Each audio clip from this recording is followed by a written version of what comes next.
આજની વાતનો વિષય મને એવો આપવામાં આવ્યો છે કે attitude the master key. Attitude એટલે અભિગમ, એટલે કે આપણે વિચારધારા વત્તા આપણું વર્તણૂક. Your thought process plus your behavioural patterns is your attitude. એ તમારો અભિગમ છે અને it is the master key. જેમ આપણે માસ્ટર કી હોય તો એ બધા તાળા ખોલે. ઘરમાં આપણે 3 4 5 જગ્યાએ તાળા લગાવવાના હોય તો એક માસ્ટર કી આવતી હોય છે કે દરેક તાળાને ખોલી કાઢે. અભિગમ છે એક માસ્ટર કી છે. એ દરેક પ્રશ્નનું સમાધાન ઓછા વત્તા છે અને એકવાર કંઈક સમાધાન આપણને ચોક્કસ લાવી શકે છે. વર્ષો પહેલા 80-90 દાયકામાં એક પ્રશ્ન ઉભો થયો. પ્રશ્ન એ હતો કે why sometimes with the best of resources available people succeed less, don't succeed, or sometimes fail, and why with sometimes lesser on resources still people succeed and sometimes succeed well. એટલે કે પ્રશ્ન મુખ્ય એ હતો કે ઘણી વખત કેમ એવું બને છે કે વ્યક્તિ પાસે સંસાધનો હોય, વિદ્યાર્થી ગ્રેજ્યુએશન પૂરું કરીને બહાર નીકળે પછી કદાચ ફેમિલી બિઝનેસ પણ તૈયાર હોય, આર્થિક વ્યવસ્થા પણ હોય, સારો એક સપોર્ટ સિસ્ટમ ફેમિલીમાં હોય, એમ્પ્લોઈઝમાં હોય, પોતે પણ કદાચ બુદ્ધિશાળી હોશિયાર હોય, છતાં એ ધારી સફળતા મેળવી ન શકે, સફળતા પણ ન મેળવી શકે અને કદાચ એવું પણ બને કે નિષ્ફળ જાય. એવી પણ પરિસ્થિતિઓ જોવા મળી. એટલે બધાને બહુ આશ્ચર્ય થયું, કારણ કે એવી જ માન્યતા હતી કે ભાઈ પૈસા હોય ને, વ્યવસ્થા હોય ને, ઓળખાણો હોય ને, બુદ્ધિ હોય ને, આવડત હોય ને, ભણતર હોય તો માણસ સફળ જવો જ જોઈએ. આ માન્યતાઓ હતી. એ 80-90 દાયકામાં મીડિયા કવરેજ દ્વારા લોકો વધારે એકબીજાને હળતા મળતા થયા. પછી એક આ નવી વાત બહાર આવી અને સામે એવી પણ વાત બહાર આવી કે ઘણી વખત આ બધા સંસાધનો ઓછા હોય. માણસ પાસે સામાન્ય બીકોમ જેવું ગ્રેજ્યુએશન હોય, કઈ એટલી આર્થિક મૂડીરોકાણ માટેની વ્યવસ્થા પરિવારમાં કે મિત્ર વર્તુળમાં ન હોય, કોઈ એવા ધનાઢ્ય મિત્રની સંગસોબત પણ ના હોય, છતાં એટલે કે ફેમિલી બિઝનેસ પણ સેટ ન હોય, એના પિતા સામાન્ય નોકરી કરતા હોય, છતાં એવું જોવા મળ્યું કે એવા ઘણા યુવાનો એ ખૂબ જીવનમાં સફળ થયા. ત્યારે આ પ્રશ્ન ઉપર બહુ સંશોધન છે. એમાં અમેરિકાના એક બહુ જ સારા મેનેજમેન્ટ ગુરુ, પોતે સાયકેટ્રિસ્ટ પણ હતા, એક વિચારક વિવેચક પણ હતા, એનું નામ જેફ કેલર. એમણે 14 વર્ષ આ વિષય ઉપર સંશોધન કર્યું. 14 વર્ષમાં લગભગ 3000 થી પણ વધારે સારી સફળ વ્યક્તિઓને પણ મળ્યા અને જીવનમાં નિષ્ફળતા પ્રાપ્ત કરી હોય એવી વ્યક્તિઓને પણ મળ્યા. અને એની ઉપરથી એક સુંદર તારણ ઉપર આવ્યા કે રિસોર્સિસ તો ઓછા વધતા હોય આપણી પાસે, પણ જો અભિગમ સાચો હોય, સવડો હોય, ઊંચો હોય, સકારાત્મક હોય અને પવિત્ર હોય તો વ્યક્તિ જીવનમાં મુશ્કેલીઓની વચ્ચે ક્યાંક ને ક્યાંક રસ્તો ચોક્કસ કાઢી શકતી હોય છે. એને કંઈક થોડાક ડગલા સફળતા તરફ આ સંસાધનો ન હોવા છતાં પણ લઈ જઈ શકે છે. અને ઘણા બધા કિસ્સાઓમાં સફળતા અને અમુક કિસ્સાઓમાં મોટી સફળતા પણ અપાવી શકે છે. આ વાત નક્કી થઈ એટલે એમણે બહુ જ સુંદર એક પુસ્તક લખ્યું કે તમે બધા વિદ્યાર્થીઓ છો અને ફેકલ્ટી છો તો તમને બધાને પણ આ સજેશન છે કે તમે પણ આ પુસ્તક અવશ્ય વાંચજો. એ પુસ્તકનું શીર્ષક છે એટીટ્યુડ ઇઝ એવરીથિંગ. એટલે કે જે કંઈ છે તે અભિગમ જ છે. આ પુસ્તક લખાયું પછી ન્યુયોર્ક ટાઈમ્સ માં બેસ્ટ સેલર્સ લિસ્ટમાં ઘણા અઠવાડિયાઓ સુધી રહ્યું. જેફ કેલરને પણ આ પુસ્તકના લીધે ઘણી પ્રસિદ્ધિ મળી અને સાથે સાથે એમણે દેશ પરદેશમાં ઘણા બધા સેમિનાર્સ પણ આ પુસ્તક સંબંધી કર્યા. મોટી કંપનીઝ, એમએનસીઝ, ઇવન ફોર્ચ્યુન 500 કંપનીઝના એક્ઝિક્યુટિવ્સને એમને ટ્રેન પણ કર્યા. આ એક અભિગમ સકારાત્મક સવડો કેવી રીતે રાખવો, અને આવા એક ખૂબ જ પ્રચલિત પુસ્તક, આવા ઘણા સેમિનાર પછી જેફ કેલર પોતે કરોડોપતિ પણ બન્યા. પણ આ વાત સાચી છે, હકીકત છે, અને આજે સર્વને માન્ય છે કે attitude is everything in life. જે કંઈ છે અભિગમ જ છે. એટલે પહેલી વાત વિદ્યાર્થીઓને કહેવાની કે તમારે અભિગમ વિદ્યાભ્યાસ દરમિયાન એ રાખવાનો કે if I decide I can. આ પહેલો અભિગમ શીખવા જેવો છે. તમે દરેક વિદ્યાર્થીઓ છો, તમારા દરેકના મનમાં એમ છે કે મારે ખૂબ સારો વિદ્યાભ્યાસ કરવો છે, સારી 1-2 પ્રોફેશનલ ડિગ્રીઝ મેળવવી છે, કોઈને તો વળી 2 કે 3 પણ મેળવવી હશે. અભિનંદન.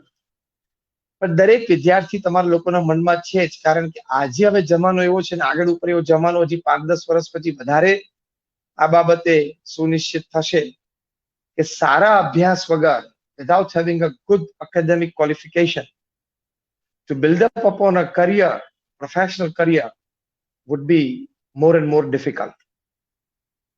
તમારે સારો અભ્યાસ તો કરવો જ પડશે. અને વિદ્યાર્થી અવસ્થા છે, અત્યારે તમે મહેનતની ટેવ નહીં પાડો તો ક્યારે પાડશો? અત્યારે તમે કોલેજમાં છો એટલે તમારી ઉંમર સહેજે 18, 19, 20, 21 વર્ષની છે. તમારી ભર યુવાની છે, અને આ યુવાનીમાં તમે પરિશ્રમ, હાર્ડવર્ક, અને એનાથી પણ આગળ ઇન્ટેન્સ હાર્ડવર્ક, એની માટે તમે વિચાર રાખીને પ્રયત્નશીલ નહીં થાવ અને આ એક સુટેવ જીવનમાં દ્રઢ નહીં કરો તો તમે ક્યારે કરશો? Today is the day and now is the time. આ સુટેવ તમારામાંથી ઘણા બધાને હશે અને વિચાર તો બહુધાને હશે, પણ આજે જયારે આપણે વાત કરવા બેઠા છીએ ત્યારે ફરી વખત એક આ વાત આપણે આપણા શરીર, આપણા મનમાં રિચાર્જ કરી લઈએ કે આ સુટેવ દ્રઢ કરવાનો દિવસ આજે છે અને સમય એ અત્યારે છે. Intense hard work. પણ if I decide I can, એ પહેલી વાત છે. વર્ષો પહેલા તામિલનાડુમાં એક સામાન્ય ગામડામાં એક જ્યોતિષ કઈ આવ્યો હશે અને એ જ્યોતિષ બધાના જોશ જોતો. એમાં દરેક ઘરમાંથી બધા પોતપોતાના જોશ જોવા માટે જ્યોતિષ પાસે પહોંચતા હતા. એમાં એક માતા, એની ઉંમર કંઈક 30-32 વર્ષની હશે, એવા એક યુવાન માતા એમના 5 વર્ષના બાળકને લઈને એ જ્યોતિષ પાસે ગયા. અને એમને જઈને એમનો વારો આવે એટલે જ્યોતિષને કીધું કે મારા બાળકનો તમે હાથ જુઓ અને એ હાથમાં અભ્યાસ રેખા કેવી છે મને કહો, અને મારો બાળક સારો અભ્યાસ કરશે. કારણ કે માતાના હૃદયમાં એમ વાત હતી કે મારો બાળક ખૂબ સારો અભ્યાસ કરવો જોઈએ, દરેક માતાના હૃદયમાં હોય. પેલા જ્યોતિષે હાથ જોયો નાના બાળકનો અને જરા નિરાશ વદને એમણે પેલા બેનને કહ્યું કે માફ કરજો પણ તમારા સંતાનના હાથમાં અભ્યાસની રેખા કોઈ ઉજ્જવળ નથી. ત્યારે માતાનું તો હૈયું ફાટી, કારણ કે એમને તો ઘણી ઉમ્મીદો હતી, ઘણા સપના હતા. એ આજે આમ ચૂર ચૂર થતા જણાયા કે આ તો મારા સપના બધા તૂટી ગયા. ફરી વખત એમણે આગ્રહ કર્યો, ફરી વખત જ્યોતિષે વ્યવસ્થિત તપાસીને કહ્યું કે આ છોકરો બહુ સારો અભ્યાસ નહીં કરે. ત્યારે માતા તો ભાંગતા હૃદય, આંખમાં આંસુ સાથે પોતાના બાળકને તેડીને પાછા ઘરે આવ્યા. રસ્તામાં ખૂબ રડ્યા, ઘરે જઈને તો પોક મૂકીને રડ્યા. પેલા નાના 5 વર્ષના બાળકે એની માતાને પૂછ્યું કે માતા તમે કેમ રડો છો? ત્યારે એની માતાએ કહ્યું કે બેટા મારે તો બહુ મોટા મોટા સપના હતા કે તું ખૂબ સારો અભ્યાસ કરે, પણ હવે તું કઈ સારો અભ્યાસ નહીં કરી શકે. ત્યારે પેલા બાળકે પૂછ્યું કેમ? તો કે જ્યોતિષે કીધું કે તારા આ જમણા હાથમાં વિદ્યારેખા નથી. પેલા બાળકે માતાને પૂછ્યું કે માતા, કોઈ બાળક ખૂબ સારું ભણવાનો હોય તેના હાથમાં વિદ્યારેખા ક્યાં હોય, કેવી હોય? તે પેલા માતાએ કંઈક બતાવ્યું હશે કે આવી હોય. જે પેલા જ્યોતિષે બતાવ્યું હશે એ પ્રમાણે માતાએ બાળકને કહ્યું કે એ વિદ્યારેખા અહીંયા હોય ને આવી હોય. તરત જ પેલો બાળક સીધો જ રસોડામાં દોડ્યો. એની માતાને એમ કે ગયો હશે. ત્યાંથી એને ચપ્પુ હાથમાં લીધું અને ડાબા હાથે ચપ્પુ પકડી પોતાની જમણી હથેળીમાં એક ઘસરકો માર્યો. ધારદાર ચપ્પુથી ઘસરકો માર્યો એટલે લોહીની ધાર છૂટી અને બાળકને પણ ખૂબ દર્દ થયું એટલે એને પણ ચીસ પાડી. એટલે એની માતા પણ દોડી અને જોયું કે બાળકનો હાથ તો લોહી લુવાણ અને લોહી વહેતું હતું. તરત કપડું બાંધી આપ્યું. કઈ ગામમાં કોઈ ડોક્ટર હશે એની પાસે દોડતી લઈ ગઈ. કે નાના બાળકને તો વધારે લોહી વહી જાય તો પછી મૂર્છા અવસ્થા આવી જાય. પેલા બાળકને તરત પાટા પીંડીને બધું થયું. ઘરે લાવ્યા. બાળકના ચહેરા ઉપર સ્થિરતા, એ મૂંઝાઈ ગયો હોય, ગભરાઈ ગયો હોય, ડરી ગયો હોય, બહુ દુખતું હોય, કોઈ દર્દના ભાવ કાંઈ જ નહોતા. એની માતાએ પૂછ્યું કે તે કેમ આવું કર્યું? એટલે પેલા બાળકે હસતા હસતાની માતાને કહ્યું, આ બાળકે જે વાત કરી ને એ બરોબર તમે સાંભળજો. This has become golden words in the history. ઇતિહાસમાં સુવર્ણ અક્ષરે આ વાત લખાઈ ગઈ છે. પેલા બાળકે કહ્યું કે માં, કદાચ ભગવાન મારા હાથમાં એટલે કે મારા હસ્તમાં અભ્યાસ રેખા મૂકતા ભૂલી ગયા હશે તો આજે મેં મૂકી દીધી. હું ખૂબ સારું ભણીશ, પરદેશ ભણવા જઈશ અને પરદેશમાં ભણીને ત્યાં મોટી કોલેજમાં હું ભણાવીશ. તું માં ચિંતા ના કરીશ. એની માતાને તો બહુ આશ્ચર્ય થયું કે એક નાનું 5 વર્ષનું બાળક, એના આવા વિચારો, આવી મક્કમતા, આવી દ્રઢતા અને આવા સ્વપ્ન. એની માતા તો એના નાના બાળકને આમ હૃદય સરસો ચાપી દીધો, ખૂબ હેત વરસાવ્યું અને આંખમાં હર્ષાશ્રુ આવી ગયા કે બેટા, તને આવા વિચારો છે, તું ચોક્કસ કંઈક કરીશ અને મારો ટેકો તને આજીવન છે. એ નાનું બાળક ખૂબ અભ્યાસમાં ધીમે ધીમે તેજસ્વી થયો કારણ કે એને પુરુષાર્થ. He worked hard because he wanted to fulfill his dream. Graduation પૂરું કર્યું. એના ગામમાંથી એ પ્રથમ બાળક જે ગ્રેજ્યુએટ થયો અને ગ્રેજ્યુએટ થયા પછી એ ઇંગ્લેન્ડ મેરિટ્સ ઉપર ભણવા માટે ગયો. સારા મેરિટ્સ હતા, એને સ્કોલરશિપ પણ મળી. ઇંગ્લેન્ડની ઓક્સફર્ડ યુનિવર્સિટીમાં એને BA વિથ ઇંગ્લિશ ગ્રેજ્યુએશન કર્યું, which is a big credit. એ જમાનામાં તે બહુ જ મોટી ક્રેડિટ કહેવાય. હું વાત કરું છું 70-80 વર્ષ પહેલાની. એ બહુ જ મોટી ક્રેડિટ કહેવાય કે ભાઈ BA વિથ ઇંગ્લિશ કોઈ છોકરો ઓક્સફર્ડ યુનિવર્સિટીમાંથી કોઈ ઇન્ડિયન છોકરો થયો. અને એને ખૂબ ક્રેડિટ મળી. દેશમાં આવ્યા, ઇંગ્લિશના પ્રોફેસર બન્યા. એમની ટીચિંગ સ્ટાઇલ, એમનું અંગ્રેજી ઉપર પ્રભુત્વ એ જાણીને ઓક્સફર્ડ એમને વિઝિટિંગ ફેકલ્ટી તરીકે બોલાવ્યા હતા. જે પેલું છેલ્લું સ્વપ્ન હતું એ પણ પૂરું થયું કે વિલાયતમાં ભણીશ અને ભણાવવા જઈશ. ઓક્સફર્ડમાં પોતે ઇંગ્લિશના પ્રોફેસર વર્ષો સુધી રહ્યા. પાછા ભારત આવ્યા, સ્વતંત્રતાની લડતમાં જોડાયા. ભારતને સ્વતંત્રતા મળી પછી ડાઉન ધ લાઈન એ એક વખત ભારતના રાષ્ટ્રપતિ પણ બન્યા. આ બાળક જે રાષ્ટ્રપતિ બન્યા એમનું નામ હતું doctor Sarvepalli Radhakrishna. Doctor S. Sarvepalli Radhakrishna. તો આવી એક દ્રઢતા, આવો એક અભિગમ કે if I decide I can. બસ આ વાક્ય તમારે તમારા ઘરમાં જ્યાં તમે વાંચવા લખવા બેસતા હોય, અભ્યાસ કરવા માટે બેસતા હોય, ત્યાં ક્યાંક લખી રાખજો કે if I decide I can. એટલે કે જો હું નક્કી કરું તો હું ચોક્કસ કરીશ. બસ મારે નક્કી કરવાનું છે, એટલું જ કરવાનું છે. The only thing that remains is that I have to decide. એક જ વાત જે બાકી છે એ કે મારે નિર્ણય લેવાનો છે. જો તમને આ ઉકા તરસાડિયા જેવી એક સારી યુનિવર્સિટીમાં એડમિશન મળ્યું છે, હમણાં યુનિવર્સિટીનો પરિચય પણ બધો આપણે પ્રાપ્ત કર્યો, 10,000 થી પણ વધારે વિદ્યાર્થીઓ ત્યાં અનેક ફેકલ્ટીઝમાં ભણે છે, અને તમને બધાને શિક્ષકો પણ ખૂબ સારા મળ્યા છે, વ્યવસ્થા તંત્ર પણ ખૂબ સારું છે. અને હું પણ ત્યાં કેમ્પસમાં 1-2 વખત આવ્યો છું. તમારું કેમ્પસ પણ એકદમ લીલુંછમ અને બહુ જ સરસ વાતાવરણ વાળું એક કેમ્પસ છે, જ્યાં તમને અભ્યાસનો ખૂબ આનંદ આવે. તો હવે કોઈ વાતે બાકી નથી, એક જ વાતે બાકી છે કે તમારે નિર્ણય કરવાનો છે. I have to decide. એ તમારે વિચારવાનું છે કે મારે એક નિર્ણય કરવાનો છે, તો એ નક્કી કરો. આ પહેલો અભિગમ છે. અને નક્કી કરશો ને પછી, પહેલા જેમ આપણે વાત સમજ્યા કે સંપદાઓ એટલે કે રિસોર્સિસ એટલે કે સંસાધનો એ ઓછા હશે ને તો પણ તમે પાર ઉતરશો.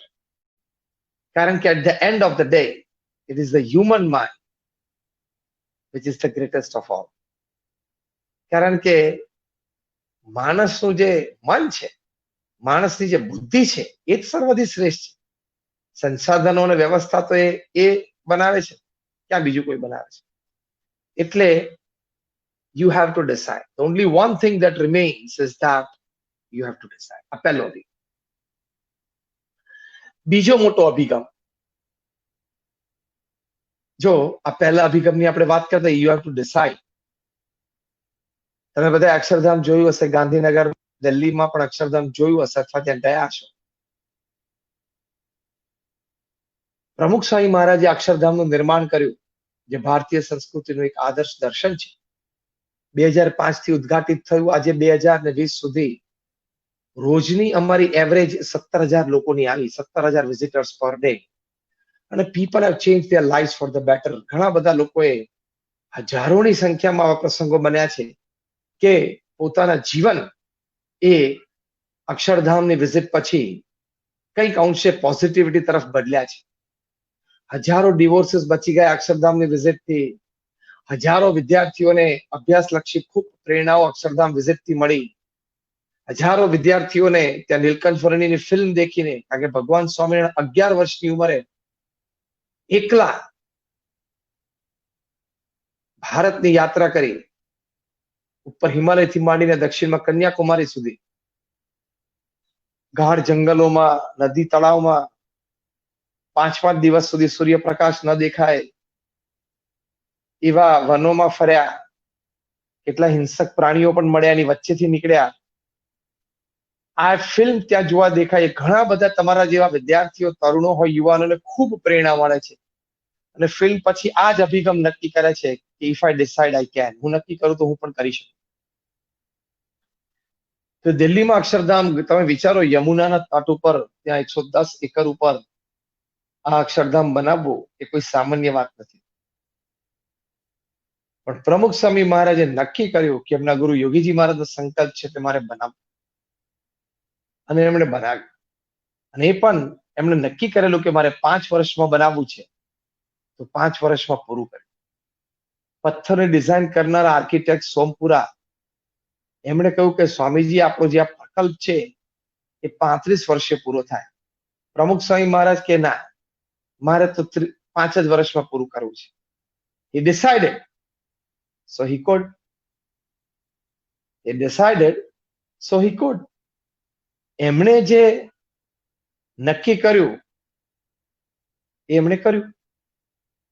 એટલે આવા મહાપુરુષોના જીવનમાંથી, અને એ જ્યારે આ મંદિર અક્ષરધામ બન્યું ત્યારે ગિનિસ બુક ઓફ વર્લ્ડ રેકોર્ડ્સે લખ્યું છે કે it is the largest traditional Hindu મંદિર ઓફ ધ વર્લ્ડ. એ વાત એમણે લખી છે. અને અક્ષરધામમાં, દિલ્હીમાં આજ સુધી 100 કરતા પણ વધારે દેશોના પ્રધાનમંત્રી અને રાષ્ટ્રપતિઓ આવી ગયા. તો કહેવાની વાત એ છે કે પ્રથમ આ વાત છે. બીજી મોટી વાત છે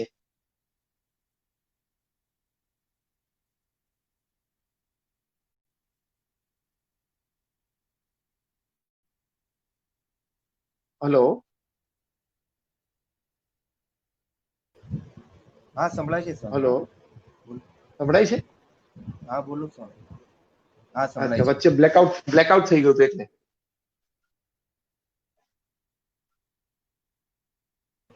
સંભળાય છે સ્વામી. પ્રોપર છે, ઓડિબલ? ઓકે. હા બરાબર છે.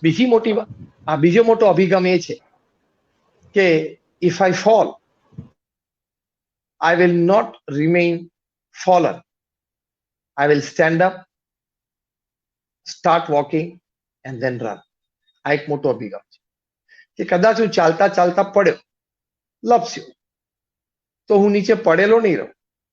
હું ઊભો થઈશ, કપડા ખંખેરીને ચાલવા માંડીશ, થોડી વાર પછી પાછો દોડવા માંડીશ. એટલે કે કદાચ હું એક બે સબ્જેક્ટમાં ફેલ થયો તો ડિપ્રેસ નહીં થયો. ખાસ વિદ્યાર્થીઓ તમે છો, તો એક બે સબ્જેક્ટમાં કદાચ ફેલ થયો તો કઈ ડિપ્રેશનમાં આવવાની જરૂર નથી. પ્રયત્ન કરે એ કદાચ નિષ્ફળ જાય, જે પ્રયત્ન જ ના કરે ક્યાંથી નિષ્ફળ જાય? અમારા ગુણાતીયન અહીં લખ્યું છે કે ભણે ભૂલે, ના ભણતો એ શું ભૂલે. એમ કદાચ આપણે ભણવા બેઠા છીએ તો કોઈક સબ્જેક્ટ અઘરો આવી ગયો તો જરા આપણને તકલીફ પડી તો આપણે ફેલ થાય, તો પાછી મહેનત કરવાની. પણ હું પડ્યો નહીં રહું, હું ઊભો થઈશ, હું દોડીશ. આ બીજો એક અભિગમ રાખો. If I fall, I will not remain fallen, but I'll stand up, I'll start walking, and then ultimately I'll start running. આ બીજો મોટો અભિગમ આપણે શીખવાનો છે, કારણ કે જીવનમાં પડતી તો આવશે. અત્યારથી તમને થોડી થોડી અનુભવાતી હશે. Setbacks, failures, shocks are part of life. જીવનમાં નિષ્ફળતા મળે, અને અમુક નિષ્ફળતાઓ મળે સારું પણ છે કે આપણે જીવનમાં ઘણું બધું શીખી પણ શકીએ. એટલે એ તો જીવનનો એક ક્રમ છે, એમાં ગભરાવાનું નહીં, મૂંઝાવાનું. ચોખ્ખી ગુજરાતીમાં આપણે એક શબ્દ બોલીએ છીએ, પડ્યા એવા દેવા છે. એ અભિગમ રાખવાનો. If I fall, I will rise again. બસ આ વિચાર રાખજો કે હું પડીશ ને તો પાછો ઊભો થઈશ, અને જેટલી વાર પડીશ ને એટલી વાર ઊભો થઈશ. હા, ચોમાસું હોય તો લપસીએ, પાછી તો ઊભા થવા. તમે શ્રીલંકાના એક બહુ જ સારા ક્રિકેટર માર્વન અટ્ટાપટ્ટુનું નામ સાંભળ્યું હશે. બહુ સારા બેટ્સમેન. એમના જીવનનો એક અદ્ભુત પ્રસંગ છે. માર્વન અટ્ટાપટ્ટુ એ પોતે શ્રીલંકામાં ડોમેસ્ટિક ક્રિકેટ રમ્યા, અને એમાં ખૂબ સારો દેખાવ કર્યો એમણે. એટલે એમને ટેસ્ટ કોલ આવ્યો, એટલે કે શ્રીલંકાના ક્રિકેટ બોર્ડે એમને શ્રીલંકા તરફથી રમવા માટેનું આમંત્રણ, અને એમને ટેસ્ટ પ્લેઇંગ 11માં ઇન્ક્લુડ કર્યા. પહેલી ટેસ્ટ જીવનની, એટલે પહેલી વખત આંતરરાષ્ટ્રીય મંચ પર આવતા. પહેલી ઇનિંગમાં 0, બીજી ઇનિંગમાં પણ 0. બંને ઇનિંગમાં એ રન ન બનાવી શક્યા, એક પણ રન નહીં, અને બંને ઇનિંગમાં પાછા બહુ ખરાબ રીતે આઉટ થયા. એટલે પોતે પણ થોડા મૂંઝાણા, અને શ્રીલંકન બોર્ડે એમને ડ્રોપ કર્યા સેકન્ડ ટેસ્ટમાં, અને આખી સિરીઝમાં ડ્રોપ કરી. પણ એમણે હાર ન માની, એ ડિપ્રેશનમાં ન ગયા. એને કીધું કે I will try again. Let me go back to domestic cricket. ફરી વખત પાછા, જેમ આપણે રણજી ટ્રોફીઓ, દુલીપ ટ્રોફી, ડોમેસ્ટિક ક્રિકેટ જે રમાતું શ્રીલંકામાં, પાછા પહોંચી અને પાછા રમવા માંડ્યા. ખૂબ પુરુષાર્થ કર્યો. 21 મહિને સેકન્ડ કોલ આવ્યો. બસ આ વિચારજો તમે. ધીરજ તો રાખવી પડે. પડ્યા તો ઊભા થઈને દોડતા થઈએ, એનો એક સમય તો લાગશે. એમાં ફ્રસ્ટ્રેશન ના આવવું જોઈએ, ડિપ્રેશનમાં ના આવવા જોઈએ. 21 મહિને ફરી વખત કોલ આવ્યો. એટલે આજે પોણા 2 વર્ષ સુધી પાછું ડોમેસ્ટિક ક્રિકેટ રમવાનું ચાલુ રાખ્યું, સારો શો કર્યો, એટલે કે ઘણા સારા રન્સ બનાવ્યા, એટલે સેકન્ડ કોલ આવ્યો અને ટેસ્ટમાં પાછા સિલેક્ટ થયા. પહેલી ઇનિંગમાં 0 અને બીજી ઇનિંગમાં 1 રન.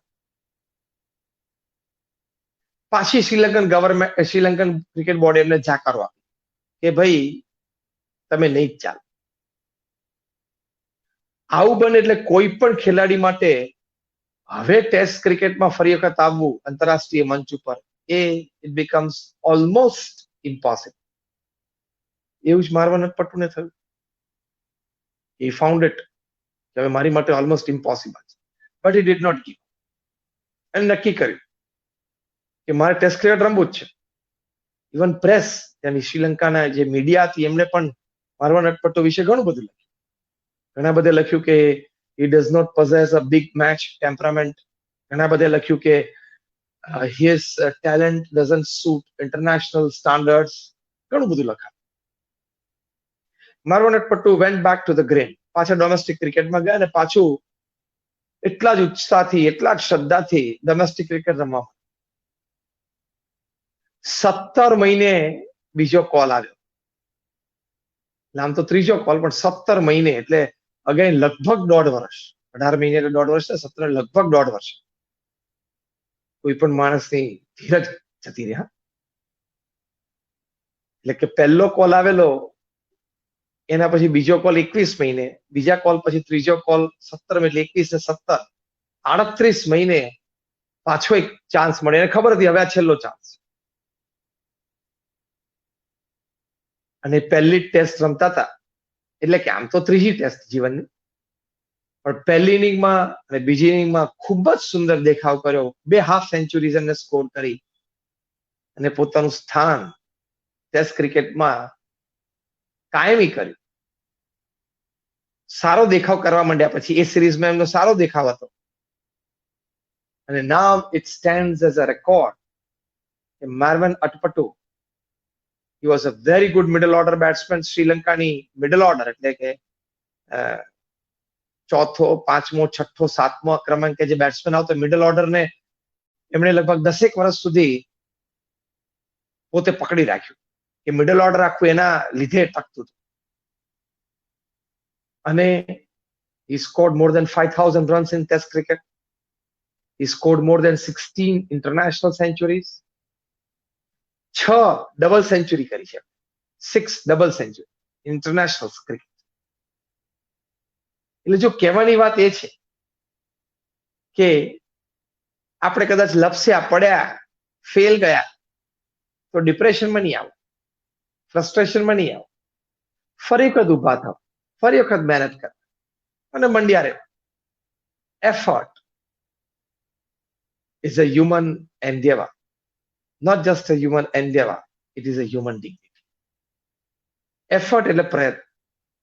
સતત પ્રયત્ન કરતા રહેવું, સતત પ્રયત્ન કરતા રહેવું એ મનુષ્યની ફરજ છે. અને ફરજ કરતા પણ વિશેષ મનુષ્યનું ગૌરવ છે. આપણું ગૌરવ પુરુષ પ્રયત્નમાં છે, શ્રદ્ધામાં છે.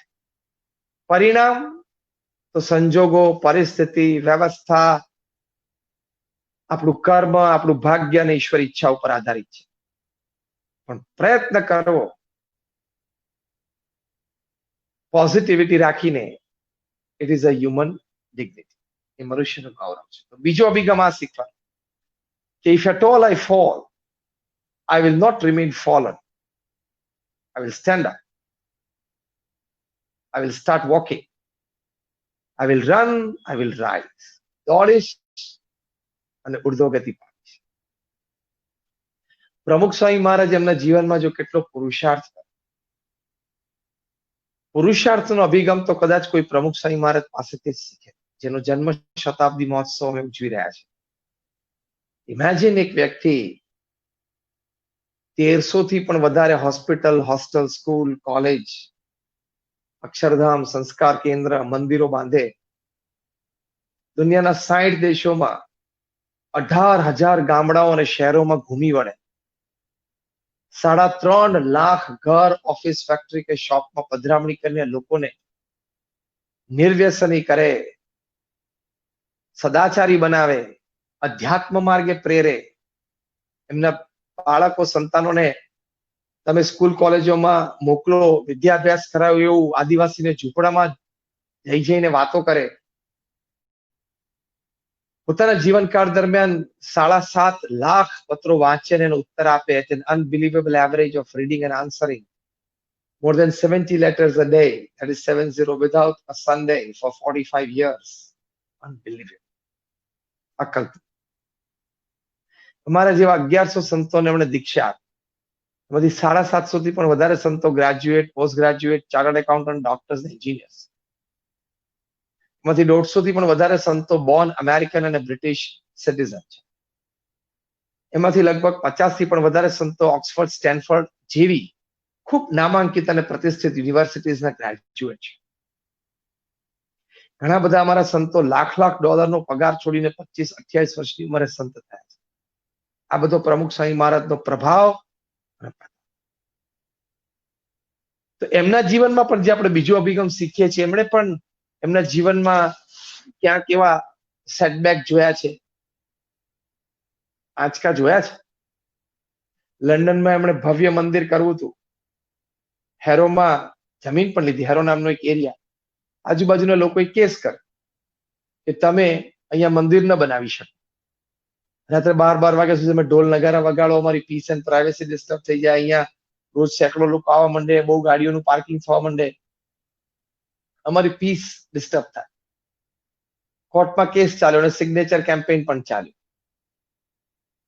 અને અંતે કોર્ટનું જજમેન્ટ આવ્યું કે BAPS અહીંયા મંદિર ન બનાવી શકે, ફૂલ એન્ડ ફાઇનલ જજમેન્ટ. પ્રમુખ સ્વામી મહારાજ એ પોતે અહીં બરોડામાં હતા અને બરોડામાં એમને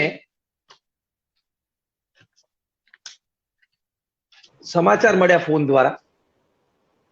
અને ફોનમાં એમને કહેવામાં આવ્યું કે સ્વામી, આપણે કેસ હારી ગયા છે. હવે આવા એક શોકિંગ ન્યૂઝ આવ્યા. જમીન તો ખરીદેલી, મોંઘીદાર જમીન લંડનમાં, હેરો જેવા સારા એરિયામાં, અને હવે પ્રોજેક્ટ નહીં થઈ શકે. પ્રમુખ સ્વામી મહારાજને આ સમાચાર આપવામાં આવ્યા. પ્રમુખ સ્વામી મહારાજ પહેલું જ વાક્ય બોલ્યા, જેવી ભગવાનની ઈચ્છા. See, he stabilized himself. જ્યારે જીવનમાં શોક આવે, ફેલિયર આવે, સેટબેક આવે, ત્યારે પ્રથમ આવશ્યકતા આ છે કે તમે તમારી જાતને સ્થિર કરો, સ્વીકારો. Accept it. Acceptance is a big value. તમે સ્વીકારો એટલે એ નિષ્ફળતા કે એ આંચકો, એની અસર તમારા માનસ ઉપર ઓછી થાય. હા, થઈ શકે. Failure is a part of life. Acceptance reduces the impact of failure. પ્રમુખ સ્વામી મહારાજે સ્વીકારી લીધું, હા, ભગવાનની ઈચ્છા બને. બીજું વાક્ય એ બોલ્યા કે આપણે આપણો પુરુષાર્થ કરી લીધેલો, હવે જે પરિણામ આવ્યું એ આપણે સ્વીકારી. આ પણ એક બહુ મોટો અભિગમ છે. અને ત્રીજી વાત એમણે કહી, જે આપણે અત્યારે શીખી રહ્યા છીએ, કે આપણે નક્કી કર્યું છે કે ત્યાં લંડનમાં ભવ્ય મંદિર કરવું, આરસનું મંદિર કરવું, એટલે કે પથ્થરનું મંદિર કરવું, તો એ કરવું જ છે. તાત્કાલિક બીજી જમીન શોધવાનું શરૂ કર્યું. Come what may, and we have decided, this is called determination. આ મક્કમતા. પાંતા ઝાટકો આવ્યો, સ્વીકારી લીધો. રસ્તો બંધ થઈ ગયો, ઓકે, ડાયવર્ઝન, બીજે રસ્તેથી આગળ વધી. અંગ્રેજીમાં એક બહુ જ સરસ કહેવત છે, until I can run, I will run. When I can't run, I will walk. When I can't walk, I will crawl. But I will not stop. I will keep. એટલે કે જ્યાં સુધી મારાથી દોડાશે ત્યાં સુધી હું દોડીશ. નહીં દોડાય ત્યારે હું ચાલીશ. નહીં ચલાય ત્યારે હું ઢસડાઈશ. પણ હું સતત આગળ વધતો રહીશ. હું ઊભો નહીં. આ અભિગમ. અને પ્રમુખ સ્વામી મહારાજે ત્યાં પછી નિસ્ડનમાં ભવ્ય મંદિર કર્યું. 1995માં મંદિર ઉદ્ઘાટિત થયું એટલે મૂર્તિ પ્રતિષ્ઠા થઈ, સમગ્ર વિશ્વમાં એનો જય જયકાર થયો, ત્યાં ભારતીય સંસ્કૃતિનું આદર્શ પ્રદર્શન ગોઠવાયું. આજે તમને વિદ્યાર્થીઓને એક વિદ્યાર્થી લક્ષી આ લંડન મંદિરની વાત કરતા આનંદ થાય કે આખા લંડન શહેરની એક પણ સ્કૂલ કે કોલેજ બાકી નથી જેના વિદ્યાર્થીઓ લંડન મંદિરને વિઝિટ ઉપર ના આવે, કારણ કે it has been described as one of the iconic buildings of London. એક લંડનનું આઇકોનિક બિલ્ડિંગ તરીકે એ ખ્યાતિને પામ્યું છે. રીડર્સ ડાયજેસ્ટે લખ્યું કે દુનિયાની 8મી અજાયબી છે, it is the 8th wonder of the world. એનું નકશીકામ અને the story of the making, કેવી રીતે બન્યું, પથ્થર, ગ્રેનાઇટ, આરસ બધું બલ્ગેરિયાથી, ઇટલીથી ગુજરાત આવે, ગુજરાતથી પાછું કંડલાથી રાજસ્થાન જાય, ત્યાં 10, 15, 25 સાઇટ્સ ઉપર બધા કારીગરો કામ કરે, ઘડાયેલો પથ્થર પાછો ત્યાં કંડલા આવે, ત્યાંથી શિપમેન્ટ્સમાં કન્ટેનર્સમાં ઇંગ્લેન્ડ જાય. જે આપણા પ્રધાનમંત્રી શ્રી નરેન્દ્રભાઈ મોદીએ આપણને સૂત્ર આપ્યું છે મેક ઇન ઇન્ડિયા, આ પ્રોજેક્ટ 30 વર્ષ પહેલા મેક ઇન ઇન્ડિયા અને એસેમ્બલ્ડ ઇન લંડન. અને બધા આર્કિટેક્ટ્સના વિદ્યાર્થીઓ, દરેક આર્કિટેક્ટ કોલેજના લંડનમાંથી, અમુક યુરોપમાંથી પણ આવ્યા કે ભારતનું શું આર્કિટેક્ચર છે જોવા માટે. તમે પણ મંદિર.org વેબસાઇટ ઉપર સેમિનાર પછી આ વેબસાઇટ ખોલીને લંડન મંદિર જોજો એટલે તમને લાગશે કે શું ભવ્ય કાર્ય થયું. આખો પ્રોજેક્ટ પ્રમુખ સ્વામી મહારાજે 28 મહિનામાં પૂરો કર્યો. તો જો આવો એક અભિગમ, કદાચ હું કઈ જીવનમાં સેટબેક આવ્યો, ફેલિયર આવ્યું, શોક આવ્યો, રિજેક્શન આવ્યું, આપણા ધાર્યા પ્રમાણે કામ ન થયું, રસ્તો બંધ થઈ ગયો, બ્લોક આવી ગયો, તો સ્થિરતા રાખવાની, થોડો વિચાર દ્રઢ રાખવાનો, ડિટર્મિનેશન તૂટવા નહીં દેવાનું અને બીજે રસ્તેથી આગળ વધવા. આ બીજો. ત્રીજો અને છેલ્લો અભિગમ તમને વિદ્યાર્થીઓને કહેવાનો કે ભગવાન પ્રત્યેની શ્રદ્ધા રાખીને, ભગવાન પ્રત્યેની ભક્તિ એ ચોક્કસ જીવનનો એક અંગ બનાવજો. આ હું સંત છું એટલે તમને વાત કરું છું ને, 50,000 થી પણ વધારે રિસર્ચ પેપર્સ ભગવાન પ્રત્યેની કંઈક શ્રદ્ધા રાખીને, ભગવાન સાથેનું કંઈક જોડાણ નામ સ્મરણ રૂપે, પ્રાર્થના રૂપે થાય, તેનાથી કેટલા મોટા લાભ થાય છે એ વૈજ્ઞાનિકોએ શોધ્યું છે. તમને આશ્ચર્ય થશે કે આપણા બ્રેઇનમાં આ લોકોએ ગોડ સ્પોટ પણ શોધ્યું છે. આપણા બ્રેઇનમાં હાઇપોકેમ્પસ, હિપ્પોકેમ્પસ ઘણા બધા હોય, એક ગોડ સ્પોટ છે. એ લોકો એવું શોધ્યું સંશોધનોથી, વૈજ્ઞાનિકોએ, કે જ્યારે ભગવાન સંબંધી કોઈ વાત કરે, શ્રદ્ધાની વાત કરે, ભગવાન પ્રત્યેની ભક્તિ એટલે કે નામ સ્મરણ કે પ્રાર્થનામાં તમે જોડાયેલા હોય અથવા મંદિરમાં ભગવાનના દર્શન કરતા હોય, ત્યારે લોકોએ અમુક પ્રકારના રેઝ થી ચેક કર્યું, આવા જે વ્યક્તિઓ એક્સપેરિમેન્ટમાં જોડાયેલા, કે મગજનો આ એક ભાગ છે ને એ તેજસ્વી થાય છે, એમાં શાઇન વધે છે એટલે કે ચમક વધે છે. ત્રીજું એ એક્ટિવ થાય છે એટલે કે ત્યાં ફ્લો ઓફ બ્લડ અથવા તો ન્યુરોન એક્ટિવિટી વધી જાય છે. એટલે વૈજ્ઞાનિકોએ બ્રેઇન એટલે કે મગજના એ ભાગને ગોડ સ્પોટ તરીકે વર્ણવ્યો છે અને કહ્યું કે દરેક વ્યક્તિમાં ગોડ સ્પોટ છે. એટલે આમ જો તમે એમ કહેતા હો કે હું નાસ્તિક છું, ભગવાનમાં નથી માનતો, પણ તારા મગજમાં ગોડ સ્પોટ છે જ, તું આસ્તિક જ છું, અને તું પ્રાર્થના કે નામ સ્મરણ કરીશ એટલે તેજસ્વી થશે, એમાં એક્ટિવિટી વધશે, એને લીધે આસપાસના બીજા બ્રેઇનના ન્યુરોન્સને પણ એક્ટિવેટ કરશે અને ઘણા તને બીજા લાભ થશે અને થાય છે. સાયકોન્યુરો સોફ્ટવેરથી પ્રૂવ થયું કે ભગવાનનું નામ સ્મરણ જો કોઈ 12-15 મિનિટ પણ નિત્ય કરે, university of Philadelphia, university of પેન્સિલ્વેનિયામાં doctor Andrew Newberg, doctor HG. કોઈનિયાનું સંશોધન કર્યું. એ લોકોએ કહ્યું કે તરુણ અવસ્થામાં હોય, એટલે કે તમારી અવસ્થા છે ટીનેજ, 17, 18, 19, એમાં મેમરી પાવર વધે છે 15 થી 25%. યંગસ્ટર્સ હોય એમાં કોન્ફિડન્સ અને વિલ પાવર વધે છે. ત્રીજું તમારી બફર કેપેસિટી, દુઃખ સહન કરવાની શક્તિ વધે છે. ચોથું તમારી ઇમ્યુન સિસ્ટમ સ્ટ્રોંગ થાય છે, એટલે કે રોગ પ્રતિકારક શક્તિ સ્ટ્રોંગ થાય. અત્યારે તો COVID-19 ની પરિસ્થિતિમાં આ જ મોટો ઉપાય છે કે આપણી રોગ પ્રતિકારક શક્તિ આપણે સ્ટ્રોંગ બનાવી. વૈજ્ઞાનિકોએ શોધ્યું કે ભગવાનનું નામ સ્મરણ તમે નિત્ય કરો તો તમારો મેમરી પાવર વધે છે, તમારો વિલ પાવર વધે છે, તમારો કોન્ફિડન્સ વધે છે, તમારી બફર કેપેસિટી વધે છે અને તમારી ઇમ્યુનિટી વધે છે, એટલે કે રોગ પ્રતિકારક શક્તિ વધે છે. આ તો લાભદાયી છે. કરવા અભિગમ એ રાખવાનો આ ત્રીજો કે ભગવાન અસ્તિત્વ ધરાવે છે. મને કેમ દેખાતા નથી એ પ્રશ્ન હમણાં થોડીક વાર બાજુ કરું. રાતોરાત બધું એક દિવસે કામ ના થાય. અત્યારથી તમે ભણો છો, 2-3 વર્ષ પછી ડિગ્રી મળશે. મને કેમ મારું ડિગ્રીનું સર્ટિફિકેટ મારું નામ નથી દેખાતું? તે એન્ટ્રી લીધી ને ઉકાત અરસાડિયામાં તે દિવસથી ડિગ્રીના સર્ટિફિકેટ ઉપર લખાઈ જ ગયું છે, હવે તને 3 વર્ષ પછી આપવાનું છે. 3 વર્ષ ભણ, નક્કી થઈ ગયું છે તારું ગ્રેજ્યુએશન. એકાદ વર્ષ વધારે લઈશ તો 4 વર્ષ. નક્કી થયું છે તારું ગ્રેજ્યુએશન, એટલે આમ એક દ્રષ્ટિએ જુઓ તો તમારું નામ સર્ટિફિકેટ ઉપર લખાઈ ગયું છે. પણ હવે 3-4 વર્ષના પુરુષાર્થ ને મહેનત અને પરીક્ષાઓથી પાસ થયા પછી મળશે. પણ તું જોઈન થયો એટલે લગભગ નક્કી જેવું થઈ. એમ તે ભગવાનના નામ સ્મરણ પ્રાર્થનાની શરૂઆત કરીને તને પણ એક વખત ભગવાન દર્શન અથવા તો ભગવાન કઈક પ્રતીતિ કોઈ પણ પ્રકારે કરાવશે, પણ એનો પણ એક સમય લાગે. Keep walking. એટલે આ અભિગમ રાખવો અને આ અભિગમથી તમને લાભ છે. વિદ્યાર્થી તરીકે તમારો 15% મેમરી પાવર વધી જાય તો મજા આવે. ઘણા બધા વિદ્યાર્થીઓ તો બિચારા 2-5 માર્ક માટે કોઈક સબ્જેક્ટમાં ફેલ થતા હશે. ભગવાનનું નામ સ્મરણ ચાલુ કરો, 15% મેમરી પાવર વધે તો પાસ થવા માંડો. સીધો લાભ છે.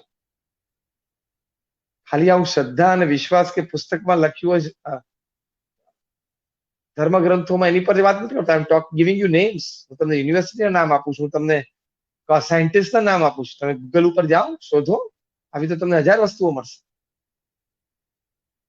તો કહેવાની વાત એ છે કે આ પણ એક અભિગમ રાખજો.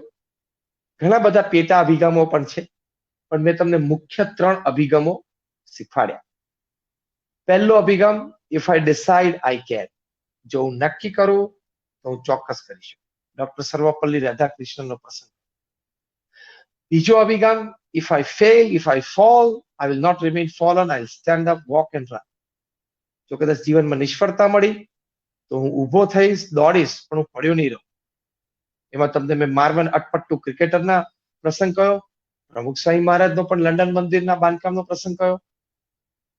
ત્રીજી વાત, હું ભગવાનમાં શ્રદ્ધા અને વિશ્વાસ કાયમ રાખીશ અને દિવસમાં 10, 15, 25 મિનિટ ભગવાન સાથેનો એક વાર્તાલાપ, કનેક્શન વિથ ગોડ, એવું રાખીશ. સ્ટીફન કોવી આટલા મોટા મેનેજમેન્ટ ગુરુએ 7 habits of highly effective people એ પુસ્તક લખ્યું. અતિ વિશ્વ પ્રસિદ્ધ પુસ્તક છે મેનેજમેન્ટમાં. તો મેનેજમેન્ટની દ્રષ્ટિએ નંબર 1 પુસ્તક કહેવાયા 7 habits of highly effective people. મેં લખ્યું કે અતિ સફળ વ્યક્તિઓને હું મળ્યો, એ બધાને જીવનમાં આદત હતી કે પોતે, બહુ સરસ શબ્દ લખ્યા છે સ્ટીફન કવીએ, કે they used to connect with their creator God through prayers every day. એ લોકો પોતાના સર્જક એવા જે ભગવાન, એની સાથે રોજ ભગવાન અને રોજ પ્રાર્થના દ્વારા જોડાતા હતા. તો જો આ બુદ્ધિશાળી લોકોએ શાણપણે આ બધું ખૂબ વિચાર કર્યો છે, એટલે આપણે કઈ બહુ એમાં તર્ક લગાવવાની બહુ જરૂર નથી, અને તર્ક લગાવે બહુ કામ લાગે એવું નથી. એટલે કહેવાની વાત એટલી છે કે આ 3 પ્રકારના અભિગમ આપણે અત્યારે એક વિદ્યાર્થી અવસ્થામાં દ્રઢ કરીએ. તમે જયારે વિદ્યાર્થી અવસ્થામાંથી પ્રોફેશનલ લાઈફમાં જાઓ ત્યારે બીજા અમુક અભિગમો છે, એ આપણે ફરી કોઈક વખત, જયારે તમે વિદ્યાર્થી અવસ્થામાંથી બહાર આવો ને કોઈક પ્રોફેશનલ સેમિનારમાં ક્યાંક વાત થતી ત્યારે એ વાત સમજશું. Like accepting the ideas of others, determination, પછી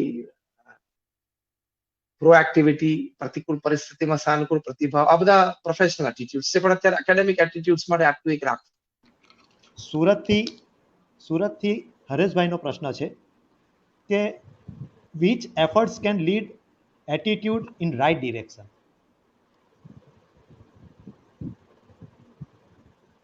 Which efforts can lead attitudes in the right direction? પહેલો એફર્ટ મહાપુરુષોનો જીવન ચરિત્ર વાંચવાનું કરવા. That will build up your attitude towards right direction. તમે અબ્રાહમ લિંકનનું જીવન ચરિત્ર વાંચો, કેટલી બધી નિષ્ફળતા પછી સફળતા, પણ પ્રયત્નશીલ. તમે નેલ્સન મંડેલાનું જીવન ચરિત્ર વાંચો, કેટલું બધું 27 વર્ષ જેલમાં રહ્યા, શું પોઝિટિવિટી રાખી છે. તમે પ્રમુખ સ્વામી મહારાજનું જીવન ચરિત્ર વાંચો કે આ બીએપીએસ સંસ્થા ખૂબ સામાન્ય નાની સંસ્થા, પણ કેવો પુરુષાર્થ કરીને એમણે આ સંસ્થાના જે વિશ્વ આપ્યું. તો તમારો જે પ્રશ્ન છે which effort leads two attitude in life, તો પ્રથમ effort read biographies and autobiographies of great personalities. બીજો એફર્ટ, એમાંથી કઈ વાત તમને ગમી અને કઈ વાતમાં તમને તમારે ખામી છે અને તમને કઈ પ્રેરણા ત્યાંથી મળી, એની એક જુદી ડાયરી નોટ બનાવો અને રોજ એ મુદ્દાઓ તમે વાંચો. રોજ એ મુદ્દાઓ તમે વાંચશો તો તમને બધું ખૂબ સારું મળશે. એટલે second is that, you make notes out of it. Third effort, ત્રીજો એફર્ટ એ છે interact with the right kind of people that gives positivity in your life. સંગ સોબત, એ આ ત્રીજો મુદ્દો, ત્રીજો એફર્ટ, સંગ સોબત સાચી અને સારી લાગે. આ ત્રણ પ્રકારના એફર્ટ થી ઘણા સારા એટીટ્યુડ્સ જીવનમાં સફળતા લાવવા માટેના બિલ્ડઅપ છે. Thank you. Manishbhai. Ketan sir. જય સ્વામિનારાયણ. સ્વામીજી, અમારા એક જૂના વિદ્યાર્થી છે, હું તો ફાર્મસીનો પ્રોફેસર છું, વિવેક પટેલ કરીને અત્યારે સાયન્ટિસ્ટ તરીકે ફરજ બજાવી રહ્યા છે એક ફાર્મા કંપનીમાં. એમનો સવાલ છે કે what is the importance of positive attitude and will power or determination to fight against cancer? Is there any example fight against cancer or any deadly disease? So if you have come across any of the experience or any story, positive story of it, then please enlighten us. હા, એટલે બે વસ્તુ, એ જેમને પ્રશ્ન પૂછ્યો છે આ બે નામ નોંધી લે. જેમને પ્રશ્ન પૂછ્યો છે આ બે વસ્તુ હું બોલું છું નોંધી લે. એક તો પુસ્તકનું નામ છે love, peace and healing. Love, peace and healing એ પુસ્તકનું નામ છે અને એમના લેખક છે ડોક્ટર બર્ની સીગલ, BERNI બર્ની, અને એમની અટક એટલે કે લાસ્ટ નેમ સીગલ, SEAGULL. આ પુસ્તકમાં એમણે કેલિફોર્નિયામાં એક બાય, એમણે એટલે એક લેડી, એમણે કેટલા પોઝિટિવિટીથી ઘણા બધા કેન્સર પેશન્ટને સુધાર્યા છે, કેન્સરથી મુક્ત કર્યા છે, એની સ્ટોરીઝ લખેલી છે, રિયલ લાઈફ એક્ઝામ્પલ્સ. અને ડોક્ટરે પોતે પુસ્તક લખ્યું છે અને આ બધા કેસીસને એમને અમેરિકામાં ટીવી શોમાં પણ પ્રેઝન્ટ કર્યા છે. એટલે આ વાત હકીકત છે કે પોઝિટિવિટીથી, વિલ પાવરથી અને કોન્ફિડન્સથી તમે તમારા ડિસીઝ સામે, તમારા રોગ સામે સારી રીતે લડી શકો છો. અને ઘણા સારા પ્રમાણમાં પરિણામો જોવા મળ્યા છે. અને આજે બધા ડોક્ટર્સ કહે છે કે જે પેશન્ટ, બધા ડોક્ટર્સનો અનુભવ છે, બધા ડોક્ટર્સ, કોઈ પણ પ્રકારના ડોક્ટર હોય પણ એનો અનુભવ છે કે જે પેશન્ટને પોઝિટિવિટી હતી, જે પેશન્ટને લોકો ટ્રીટ કરે, જે પેશન્ટ પોઝિટિવિટી હતી કે હું મારો રોગ જશે જ, મારી તબિયત સુધરવાની જ છે, હું એક દિવસ પાછો સશક્ત થવાનો જ છું, સ્વસ્થ થવાનો જ છું, એવા વિચારોથી જે દવાઓ લેતા હતો તો દવાઓની પણ એની ઉપર વધારે સારી અસર જણાતી હતી. આવું ડોક્ટર્સનું પણ ખૂબ અનુભવ છે, ખૂબ એક્સપેરિમેન્ટ છે. એટલે concluding the answer is that positivity, willpower, confidence has definitely a very strong positive impact on coming back to normal from your state of suffering. Thank you. જય સ્વામિનારાયણ સ્વામી. હવે એક પ્રશ્ન છે અમદાવાદથી, પોતે બિઝનેસમેન છે. હવે એમનું કેવું છે કે અત્યારે જે આ લોકડાઉન ને કોરોનાની પરિસ્થિતિ છે એની અંદર છેલ્લા 3-4 મહિનાથી એ લોકો સર્વાઈવ કરી રહ્યા છે અને હજુ પણ બિઝનેસ ચાલુ થાય એવી કોઈ આશા દેખાઈ નથી રહી દિવાળી સુધી. તો આ બધી પરિસ્થિતિની અંદર કઈ રીતે પોઝિટિવિટીથી પોતાની લાઈફને આગળ લઈ જવું? કારણ કે હવે તો જે સેવિંગ હતી એ પણ ધીરે ધીરે હવે ઓછું થતું જાય છે અને ફાઇનાન્શિયલ ક્રાઇસિસ પણ હવે દેખાય છે સાથે સાથે. ના, એમની વાત ખૂબ સાચી છે અને એમની જે વાત છે એ ઘણા બધા વ્યક્તિ અને ઘણા બધા પરિવારોની પણ એક સત્ય વાત છે. પણ હવે સંજોગ અને પરિસ્થિતિ જેને એક શબ્દમાં વર્ણવવામાં આવે છે દેશકાળ, એટલે ખરાબ દેશ અને એટલે ખરાબ દેશકાળ અત્યારે વર્તે છે. એમાં everybody is suffering in sum or the other way. બધાને કંઈક ને કંઈક નાની મોટી તકલીફ છે. પણ coming to the exact answer of your question, કે અત્યારે પોઝિટિવિટી રાખવા માટે તમે જ્યાં લોકડાઉન ઓપન થયું છે, અનલોક 1 માં આપણે અત્યારે છીએ, એમાં જે કંઈ પ્રયત્ન તમારાથી થઈ શકતો હોય, જે પણ રીતે, જે ધન ઉપાર્જનનો, કારણ કે તમે કહ્યું કે તમારે ફિનાન્શિયલ તકલીફ છે, તો અનલોક 1 થયું છે અને સરકારશ્રીએ ઘણી છૂટ આપી પણ છે. તો એ છૂટની મર્યાદામાં રહીને અને પોતાને કોરોના પાછો અડી ન જાય એ સાવચેતી રાખીને જેટલું પણ તમારાથી કાર્ય થઈ શકતું હોય, આર્થિક ઉપાર્જનનું પ્રવૃત્તિ થઈ શકતી હોય, ઘણા બધાએ શરૂ કરી છે, થોડી થોડી, અને બધાએ લગભગ શરૂ કર્યું છે, તો એ કરવાનો પ્રયત્ન. બીજું, તમારા જે કંઈ સંબંધો છે સમાજમાં, વેપાર ધંધાના સમાજમાં, સામાજિક સંબંધો સમાજમાં, એ સંબંધો એક એકને તમે સ્ક્રુટિનાઇઝ કરો કે તમે જે તે સંબંધનો કોઈ રીતે કંઈક ઉપયોગ અથવા મદદ લઈને તમે ક્યાંક કંઈક કરી શકો છો. તમે શાંતિથી ઘરે તમારો મોબાઈલ ખોલીને બેસો રોજ અને રોજ એક એક નામ સ્કેન કરો કે આ કઈ વ્યક્તિ પાસેથી મને કોઈ મદદ મળી શકે છે, આ કોઈ વ્યક્તિ પાસેથી મને કંઈક આમ હૂંફ મળી શકે છે, અથવા કઈ વ્યક્તિ મને કંઈક આમ માર્ગદર્શન આપી શકે છે. મદદ મળે, હૂંફ મળે, માર્ગદર્શન મળે, કંઈક નવો વિચાર મળે, તેની સાથે તમે ચર્ચા અને વિમર્શ ચાલુ કરી દો, તો ક્યાંકથી કંઈક રસ્તો તમને મળી જશે. એ બીજી વાત. અને ત્રીજી વાત, પોતાના મનને સતત કહેતા રહેજો કે ભાઈ ધીસ ટુ શેલ પાસ. આ પરિસ્થિતિ પણ એક દિવસ જશે. પ્રથમ વિશ્વયુદ્ધ પછી ગંભીર પરિસ્થિતિ હતી સમાજની, બીજા વિશ્વયુદ્ધ તો 7 વર્ષ ચાલેલું, 1938 થી 1945, અને તેમાંથી પણ મનુષ્ય પાછો બહાર આવ્યો અને પ્રગતિ કરી, તો આમાંથી પણ બહાર આવશે અને પ્રગતિ કરશે.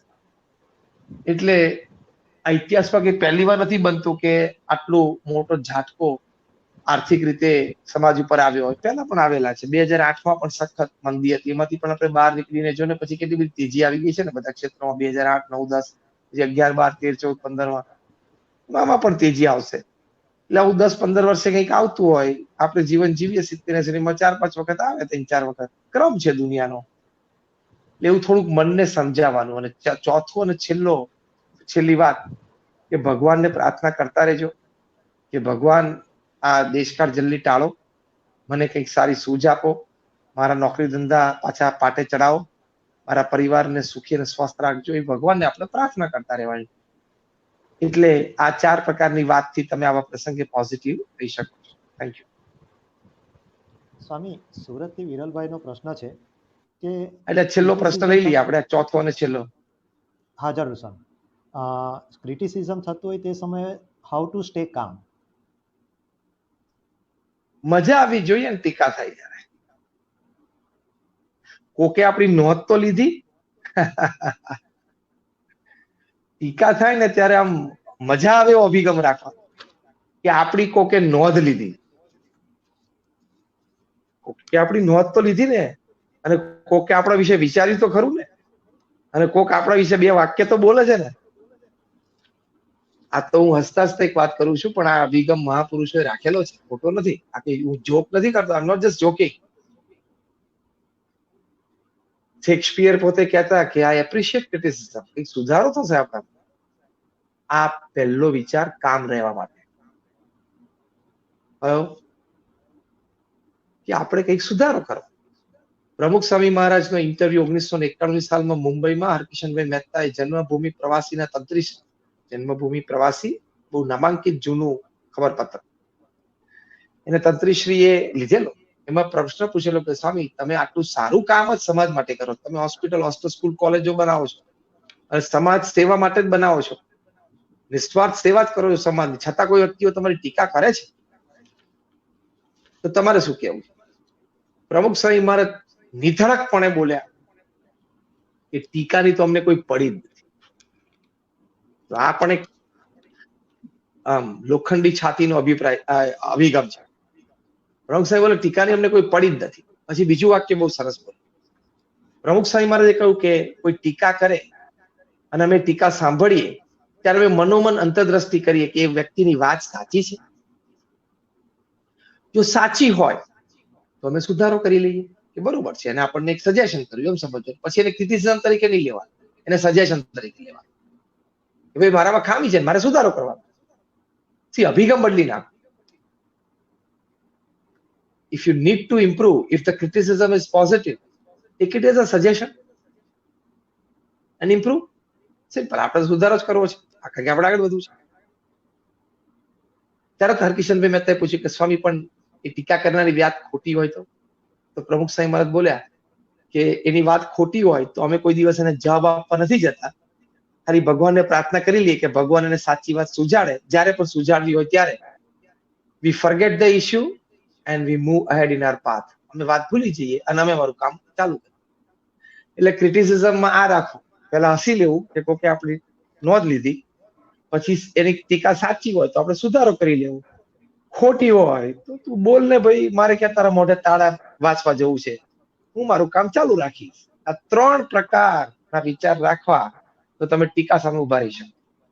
Thank you. જય સ્વામિનારાયણ.